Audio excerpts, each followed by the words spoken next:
Today's topic, improving the environment, part 2.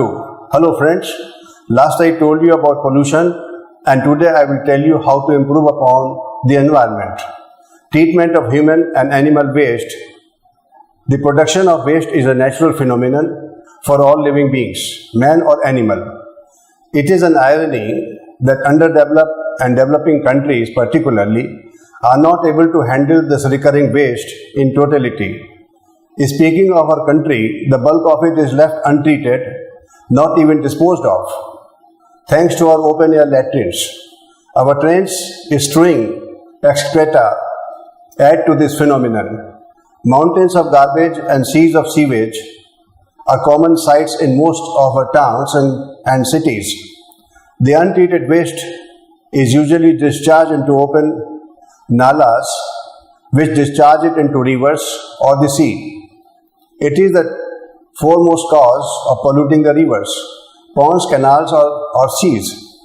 It is partly consumed by the river itself by way of silt and narrowing of banks, while a pond or lake whose water is static has to consume it wholly, and such water bodies dry out sooner or later. One can only wonder at the infinite capacity of rivers and seas that have been enduring it over the years. While many ponds and lakes have already dried, the rivers look like trickles. The acute water shortage for our daily consumption, it is rationing and the using up of groundwater, thus comes out as no surprise. Sewage can be treated through sewage treatment plants, which after treatment can provide water for irrigation and save our rivers, ponds and seas from filth, slush and pollution. Besides providing manure and biogas, there is practically no waste. Stopping immersion of deities, puja ashes, dead bodies and their remains in rivers and seas, what we consider sacred, desecrates our holy rivers and therefore cannot be sacred. Remember, we drink river water and cook our food with it. Let this water remain as clean and pure as possible for our own good and the health of our families. We shall have to stop this age-old practice with the same religious zeal with which we regard our river, our deities, rivers, canals, lakes and pond provide us water for life.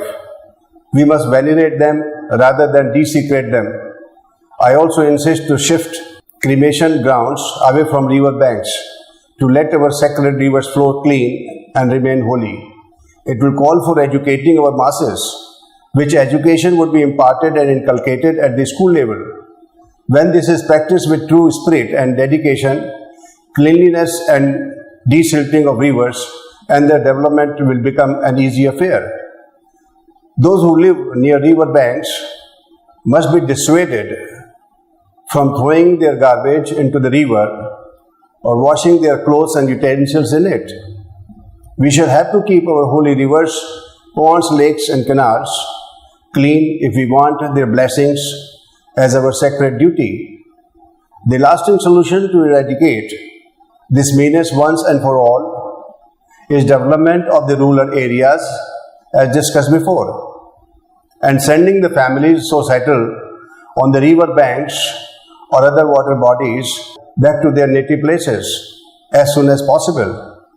If we are able to address the above with zeal and fervor, we shall not only establish a clean and healthy environment for ourselves, but also improve our economy and quality of life tremendously.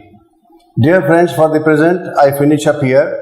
In the next talk, I will give you some more important solutions to contain pollution. Till then, goodbye and thank you. Your friend K.C. Agrawal.